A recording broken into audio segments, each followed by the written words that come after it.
Patricia, in Africa, you have a very innovative program with prisoners being released and worshiping in churches on Sundays. Can you share a bit about that?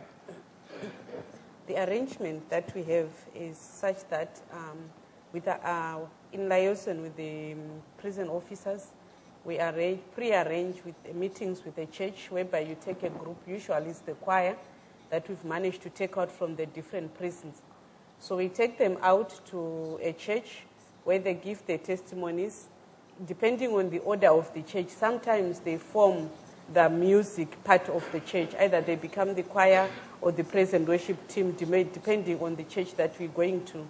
The thing that has drawn hearts back into prison of the communities and the churches has been, like he said, the testimonies, whereby in trying to remove the stigma back home, most of the people that are in prison or have been in prison are associated with HIV and AIDS. So people think the moment you go in there, then you've got HIV and AIDS. The next thing is if you go in there, you're homosexual and we don't want to deal with you because of the cultural issues. Or if you go in there, you are a social outcast and you bring a bad omen to the family.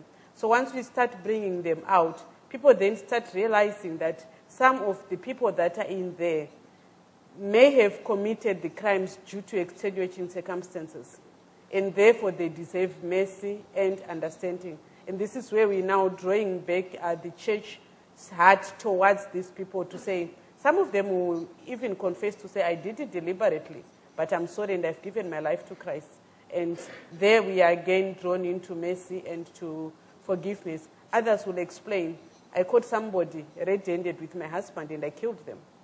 And again, you find people tend to be understanding when they read the story behind the prison walls. So with that then in mind, you then find to say we've found a lot of support coming in from the churches because of these prisoners going into the churches to give their testimonies, because it's very not easy for most of the Christians to take an initiative to go in and try and understand. But when you take the prisoner out, and then they give the testimony, the story is different and the understanding is different.